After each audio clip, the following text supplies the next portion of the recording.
¿Qué tal? Mi nombre es César Manuel Morales Jiménez, soy alumno de la carrera de Contaduría Pública. Vengo de parte de la materia Introducción al Derecho, impartida por la profesora Guadalupe Díaz Ramón.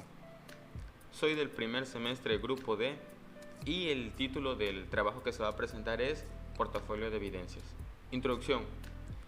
En este trabajo se abordarán diversos temas vistos durante el semestre de esta materia, que es Introducción al Derecho, esperando que la realización de este abra un mejor entendimiento sobre los distintos temas vistos.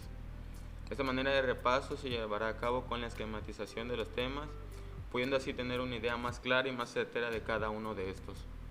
Creemos que esto ayudará al fortalecimiento de los conocimientos previos a la realización de este trabajo, ya que servirá como un análisis detallado de cada uno de los diversos puntos vistos. El esquematizar los temas nos ayudará a unir las ideas que tenemos con las descritas en los distintos medios de información, haciendo así un concepto más claro y más fácil de comprender. Bueno, iniciamos con el punto 1.1, concepto e importancia del estudio del derecho. Como sabemos, el derecho es un conjunto de normas que imponen deberes y comportamientos. Estas pues establecen la base de la convivencia social y son muy importantes porque buscan que cada miembro de la sociedad tenga seguridad, certeza, igualdad, libertad y justicia. Como sabemos, existen dos tipos de derecho, el derecho natural y el derecho positivo. El derecho natural se podría decir que son las bases, es a gran escala lo que es el derecho. Este es parte de la moral, es inmutable y universal. Esto quiere decir que se basa en lo que creemos que es correcto. Encuentra su fundamento en algo superior al hombre y son válidos para todo tiempo y lugar. Es decir, en cualquier momento, en cualquier lugar, se tiene que respetar. No se pueden contradecir. El derecho positivo se origina del derecho natural. El derecho positivo es más enfocado hacia un punto en específico. Este es reglamentado según cada sociedad y son leyes hechas por los ciudadanos que responden a un conjunto de necesidades de estos. Esto quiere decir, conforme vayan surgiendo alguna necesidad, se van realizando. Son variantes con el tiempo. Como vemos, el derecho natural no se puede cambiar. El derecho positivo sí, puede sufrir modificaciones, alteraciones o que se anule por completo. Punto 1.2. Fuentes del derecho. Como bien su nombre lo indica, es de donde surge, de donde emana el derecho. Esta tiene tres ramas, que son las formales, las materiales y las históricas. Las formales, como bien su nombre lo indica, son las de mayor peso y las que se toman en primera instancia para cualquier proceso. Siguiendo así, si no hay ninguna fuente formal, se prosigue con la material, que ésta ya resuelve el tema a tratar. Y las históricas, que solo se utilizan para comparar, no se utilizan como una fuente verídica. En las formales entran la ley y la jurisprudencia. La ley pues son todas las normas ya escritas en esta, todas las que ya están estipuladas. La jurisprudencia por su parte es la interpretación que se hace sobre la ley. Esta tiene que haber resuelto 5 casos a favor sin interrupción para poder ser válida. Si no hay una fuente formal, se procede con las materiales. En estas entran los usos y costumbres, la doctrina y los principios generales del derecho. La doctrina, por su parte, es el estudio que hacen distintos especialistas sobre el tema a tratar. Este se utiliza como un diccionario para buscar conceptos, interpretaciones de palabras, etc. Y las históricas, como ya dije, solo se utiliza para comparar lo que va a suceder con lo que ya sucedió. En este entran las inscripciones, los papiros y los libros. Punto 1.4. Actos y hechos jurídicos. Bueno, empecemos con los hechos jurídicos. Estas son las acciones que se hacen sin la intención de producir consecuencias de derecho, consecuencias legales, aunque ésta se produzca. Esto quiere decir que se hace sin el fin de hacerlas, o sea, no queremos causar ninguna consecuencia jurídica. Por su parte, los actos jurídicos es la manifestación expresa de crear, transmitir, modificar o extinguir derechos y obligaciones. Esto quiere decir, ya se hacen con la intención de causar algún proceso legal. Existen dos vertientes que se deben de tener en cuenta para llevar a cabo algún proceso legal, que son los elementos de existencia y los elementos de validez. Los elementos de existencia pues es la manifestación de la voluntad. Esto quiere decir que se va a manifestar que se quiere hacer el proceso, ya sea tácita o expresa. Tácita quiere decir que se escriba en algún documento, o expresa que conforme a las acciones que se vayan dando, vayan tomando rumbo hacia querer hacer el proceso. El objeto debe de ser física y jurídicamente posible de realizar el acto que se va a hacer con y debe tener solemnidad. Esto quiere decir que debe de llevar un proceso para que ésta pueda ser consistente. No por firmar un papel va a ser ya un proceso legal o algo así. Los elementos de validez por su parte, pues es la capacidad de las partes. Eso quiere decir que las dos partes sean capaces de llevar el proceso a cabo. La ausencia de vicios de voluntad, eso quiere decir que no haya violencia o amenazas. La licitud en el objetivo, motivo o fin del acto jurídico. Eso quiere decir que no vaya a ser un acto ilegal, porque claramente eso no podría ser tomado como un acto verídico para poder ser llevado a cabo. Punto 1.5. Proceso legislativo. Como vemos, es el proceso que debe llevar cualquier ley para poder ser formal. Esta consta de 7 pasos que se deben de seguir. La iniciativa es cuando determinados órganos someten a consideración del Congreso distintos proyectos. Eso quiere decir que llevan a ver si se puede llevar a cabo este proyecto. Una vez esto, llega la parte de la discusión, y es cuando las cámaras deliberan a fin de determinar si se debe o no aprobar este proyecto. Es decir, se lleva a cabo una discusión. La aprobación es cuando las cámaras aceptan ya un proyecto. La aprobación puede ser total o parcial. Eso quiere decir que se puede aceptar el proyecto a como va, o se puede modificar alguna de sus partes para poder llevarlo a cabo. Una vez esto, viene la sanción, que es la aceptación por parte de una mente activa por el Poder Ejecutivo. En este caso sería nuestro presidente. El presidente tiene el poder de no aceptar alguna ley, pero esto solo la pondría en pausa durante un año y se regresaría a la discusión. Después de la sanción, si el presidente ya da su visto bueno, se procede a la publicación, y es la ley ya aprobada y sancionada que se dará a conocer a quienes deberán cumplirla. Una vez esto, se da la vigencia, y la vigencia es el momento en el cual la norma ya será obligatoria y quien la incumpla tendrá que recibir el castigo señalado. Punto 2.1. Personas físicas y personas jurídicas colectivas. Bueno, las personas físicas es el individuo humano, es decir, la persona como tal, yo como persona, que posee obligaciones y derechos otorgados por la ley o la Constitución. Pueden actuar a nombre propio, es decir, puedo representarme yo mismo como persona, o también pueden ir en representación de otra persona física o de una jurídica. Eso quiere decir que yo podría representar a mi abuelito que ya no puede hacerlo, o puedo representar a una institución.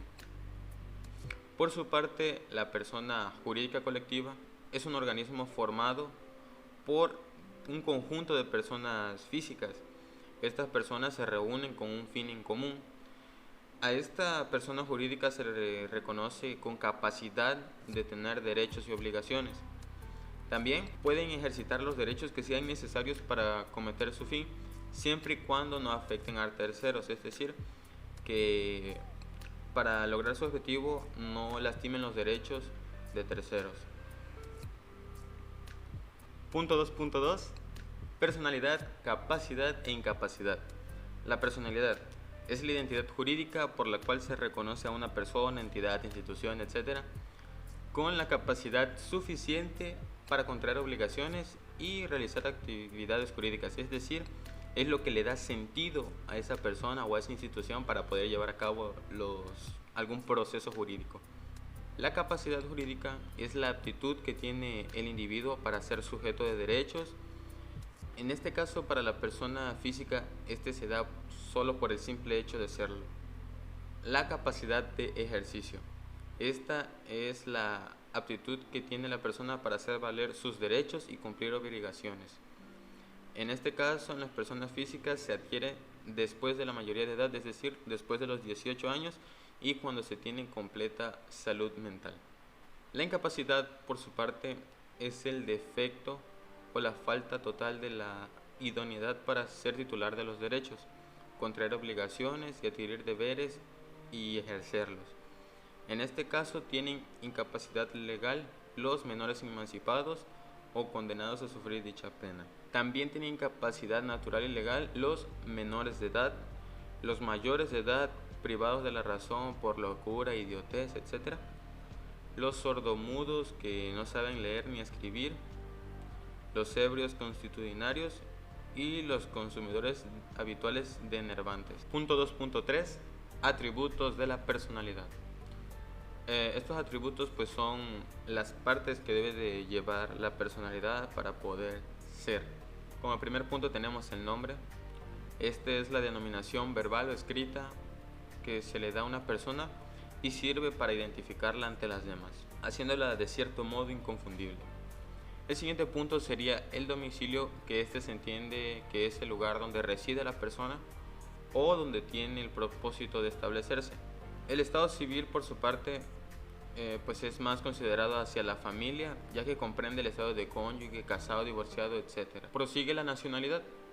La nacionalidad pues es el vínculo jurídico y político que existe entre la persona y la nación.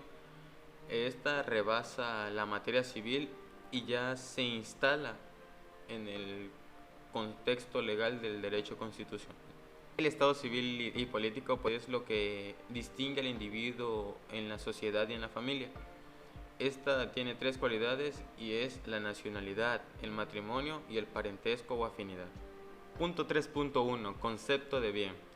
Bueno, el bien, ¿qué es? En sentido jurídico, un bien es todo aquello de carácter material o inmaterial que tiene un valor y puede ser apropiado. En palabras fáciles, es cualquier cosa que tenga un valor monetario o pueda ser intercambiable. Existen muchas divisiones en esto. Por ejemplo, los bienes según las cosas que son susceptibles a la apropiación, los apropiables e inapropiables. También están los tangibles e intangibles. Por ejemplo, el celular. El celular es un bien tangible, es decir, lo puedes tener aquí. Un bien intangible sería, por ejemplo, una canción, una pieza musical. Es algo que no lo puedes palpar, pero que tiene un valor. También están los que no pertenecen a ningún particular, los mostrencos, los vacantes, es decir, que se desconoce quién es su dueño. Por su unidad, los fungibles y no fungibles. También por su movilidad, los muebles y inmuebles. Por su duración, consumibles y no consumibles. Seguimos con el ejemplo del celular. Este es un bien no consumible, es decir, el primer uso que se le da no hace que se desgaste. O sea, sí se desgasta, pero no se consume. Un bien consumible sería una comida, un platillo. Es algo que se desgasta el primer uso, es decir, solo se le pueda dar un uso. Concepto del derecho real. Bueno, el derecho real es el derecho que tenemos nosotros como propietarios sobre la cosa. Estos pueden ser originarios, es decir, no se basa en el titular anterior. Un ejemplo de esto sería si me encuentro algún billete en la calle. Si nadie lo reclama, yo soy el titular de los derechos hacia ese billete. También pueden ser derivativos, es decir, cuando el derecho proviene de un titular anterior. Cuando hay la compra de alguna vivienda y esta le pertenecía a alguien más, me transfiere sus derechos para yo poder ser el nuevo titular sobre estos. Seguimos con el punto 3.5, el derecho real de la propiedad. Bueno, el derecho real de la propiedad pues es el derecho o facultad de alguien que posee sobre una cosa para disponer de ella dentro de los ámbitos legales. A este propietario, a este dueño, se le otorgan facultades como titular. Este titular puede hacer uso de ellas de manera directa e inmediata. En estas está el uso, el disfrute y la disposición sobre ella. El uso, por su parte, es la facultad de servirse de la cosa, es decir, aprovechar los servicios que ésta me otorga. Ejemplo, una casa. Yo puedo usar la casa, puedo servirme de las cosas que me dé esa casa, puedo habitar en ella.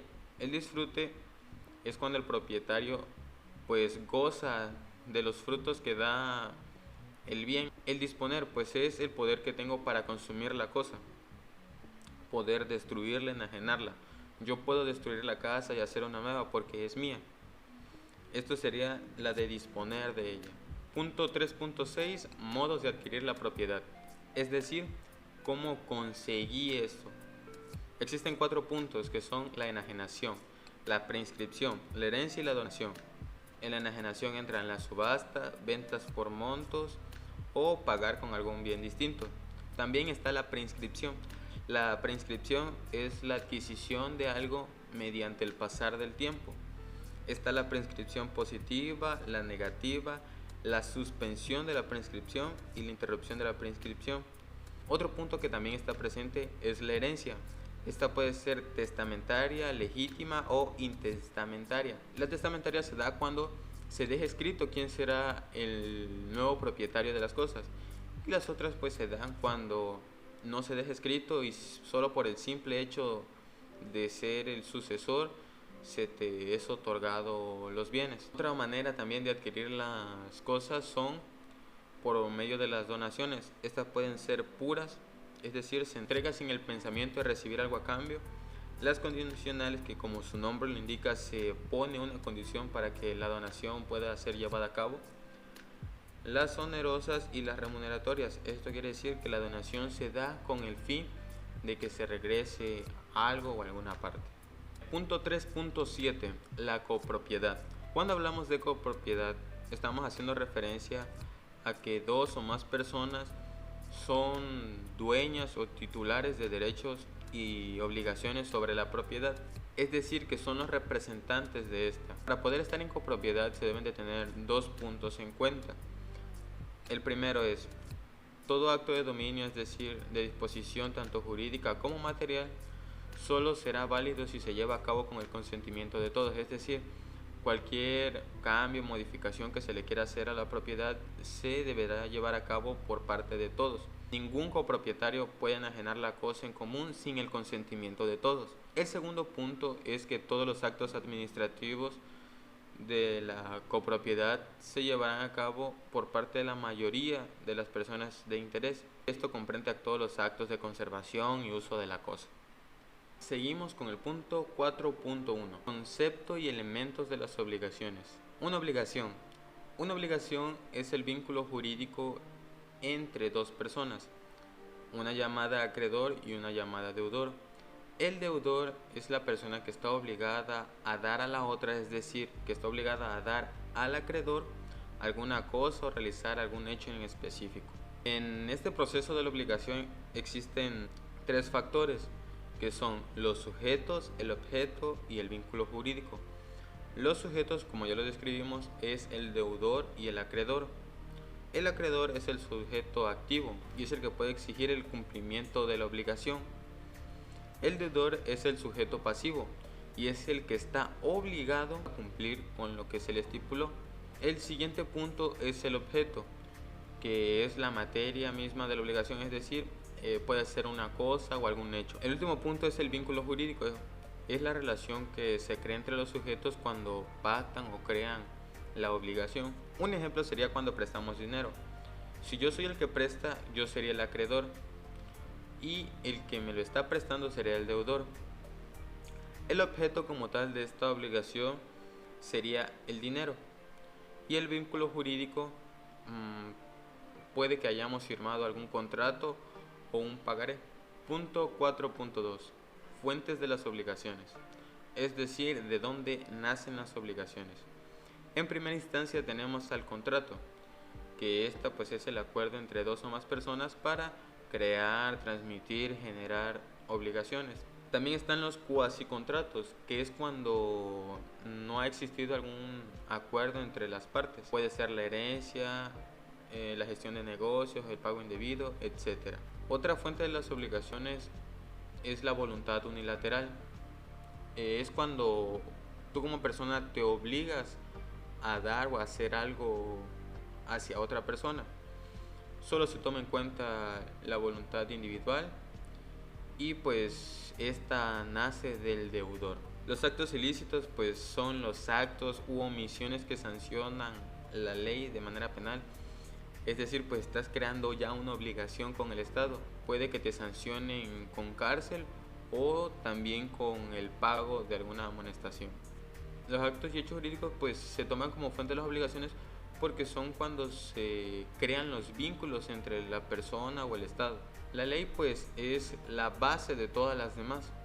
Esta se encuentra en cada una de las otras fuentes. Esta, como su nombre lo indica, pues es de donde se toma los principios para poder crear las obligaciones. Punto 4.4. Cumplimiento de las obligaciones. El cumplimiento de las obligaciones pues es la realización de la prestación a la que estaba obligado el deudor.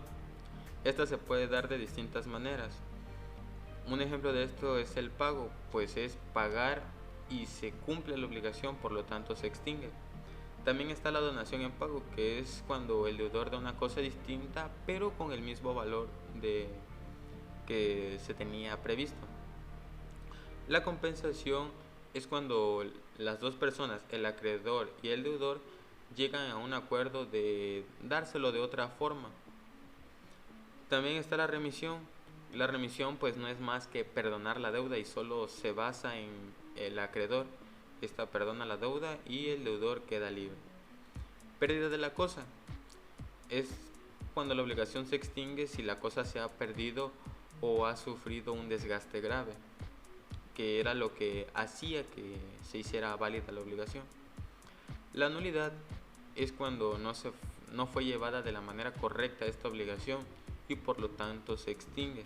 La resolución, que es cuando la condición se cumple y la obligación se extingue. La rescisión es cuando ambas partes están de acuerdo en invalidar. Esa también se me hace que está más presente el acreedor, ya que es el que tiene el poder para poder hacerlo. Y pues se da. La revocación es la anulación o retracción del acto, es decir, esta solo se da cuando es la voluntad unilateral, la donación, el legado, etc. Y ya no se quiere llevar a cabo, ahí es donde entra la revocación. Punto 4.5. Transmisión de las obligaciones. Se reconoce a una modificación cuando se cambia el sujeto activo o pasivo de la obligación. Cuando esta se da en herederos, se dice que esta es transmisión por causa de muerte. Y cuando está entre personas vivas, se da transmisión entre vivos. Esta se da de tres formas: la cesión de derechos, la cesión de la deuda y la subrogación. La cesión de derechos es cuando el acreedor cede sus derechos a otra persona, es decir, ya no le van a pagar a él, sino le van a pagar a otra persona o van a darle el servicio a otra persona. La cesión de la deuda es cuando se sustituye al deudor. En esta cesión de la deuda debe de estar de acuerdo el acreedor y pues el que va a tomar la nueva deuda. También está la subrogación, que es cuando una persona con intereses a que la otra cumpla con esa obligación, pues se pone como deudor y sustituye a este. En esta forma también se le debe de pedir permiso al acreedor. Punto 4.6. Este punto es muy parecido al de cumplimiento de las obligaciones. La extinción de las obligaciones se divide en 5, que son el pago, la rescisión, la revocación, el término extintivo y la pérdida de la cosa. El pago pues es el cumplimiento de la prestación y pues una vez se da pues es la obligación. También está la rescisión, que es que por causas normales pues cesa esta obligación. Esta es cuando ambas partes pues están de acuerdo con invalidar la obligación. También está la revocación, que es cuando una persona se retracta de llevar a cabo esa obligación. Como ya lo habíamos dicho, esto solo se da con la voluntad unilateral.